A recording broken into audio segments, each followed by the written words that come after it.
30 days ago, I was completely broke. I had exactly $0 to invest in a side hustle, but I challenged myself to start 7 different businesses with absolutely no money down. One of them made me over $3,000 in just 4 weeks. And the winner? It's probably not what you think. Stay tuned because I'm about to show you the exact numbers, the brutal failures, and the one side hustle that completely changed my financial situation. What's up, everyone? Grant here. If you're watching this video, you're probably in the same boat I was a month ago. You want to make extra money, but you don't have cash to invest up front. Everyone talks about starting a business, but they never tell you how to do it with empty pockets. Well, I decided to test this myself. I picked 7 side hustles that require 0 startup costs and tracked every single dollar for 30 days. Before we dive in, smash that like button if you want to see more real money experiments like this, and subscribe because I'm going to be testing even crazier challenges coming up. Here's how I set this up. I gave myself exactly 30 days. I could spend $0 on startup costs, not even a business license or website. I could only use free platforms, my existing skills, and pure hustle. I tracked every hour worked and every dollar earned to give you the real numbers, not some fantasy success story. The 7 side hustles I tested were dog walking and pet sitting, freelance writing, personal fitness training, virtual assistant services, selling handmade crafts, food delivery driving, and online tutoring. Now, let me walk you through each one, starting with the biggest disaster. Side hustle number 1, dog walking. I thought this would be easy money. Americans spend billions on pet services, so I figured I'd get my piece of the pie. I signed up for Rover and Wag, created profiles, and started reaching out to neighbors. Week 1 results. I walked exactly 0 dogs.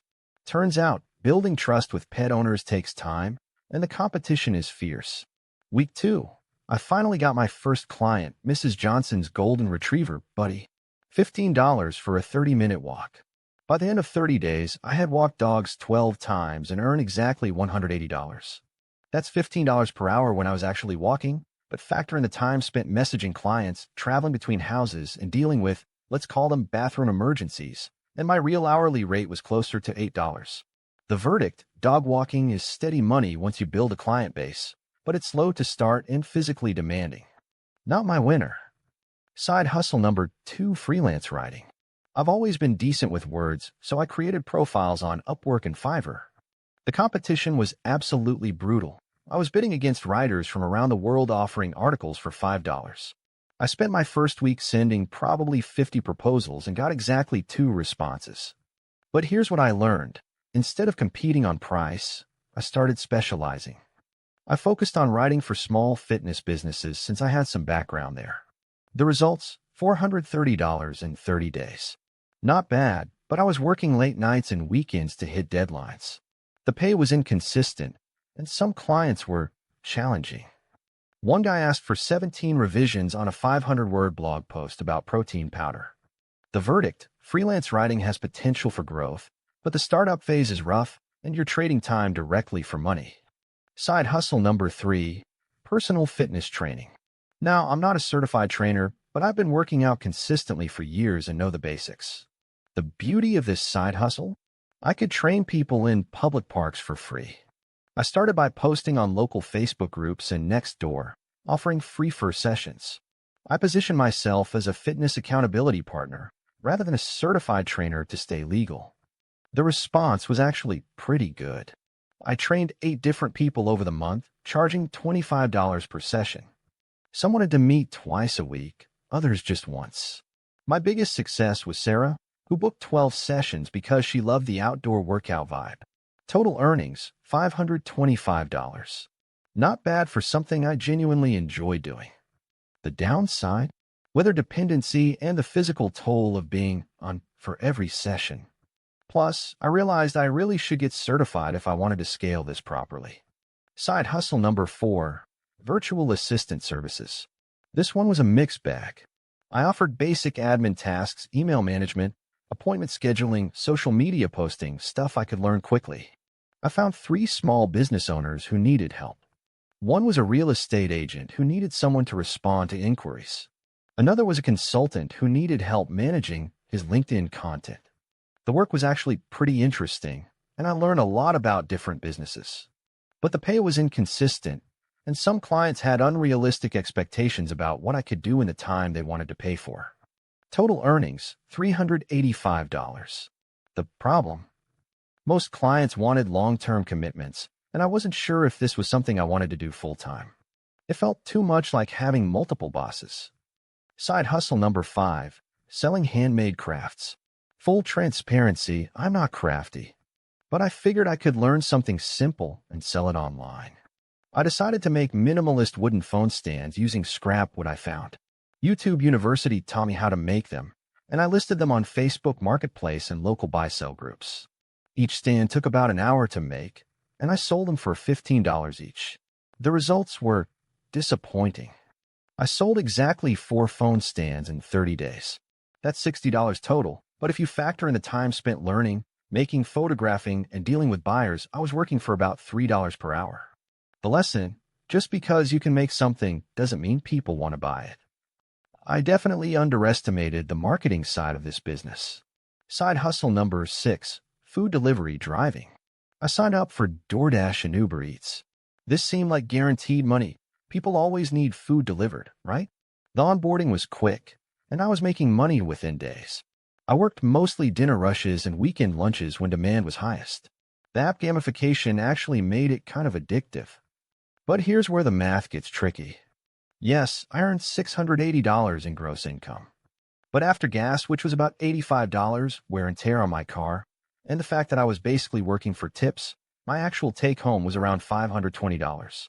Plus, I was putting serious miles on my car and dealing with traffic, difficult parking, and the occasional rude customer. The flexibility was nice, but it felt like I was slowly destroying my car to make money. And now the side hustle that made me over $3,000, online tutoring.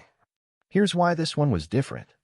I have a college degree, and I'm pretty good at math and science. I signed up for platforms like Cambly, Preply, and Wezan, but I also reached out directly to local families through community groups. The breakthrough came in week 2, when I connected with a mom of a high school student struggling with chemistry. Word of mouth is powerful. She recommended me to 3 other families. Suddenly, I had more demand than I could handle. I was charging $30 per hour for high school subjects and $40 for SAT prep. The work was entirely online, so no travel time.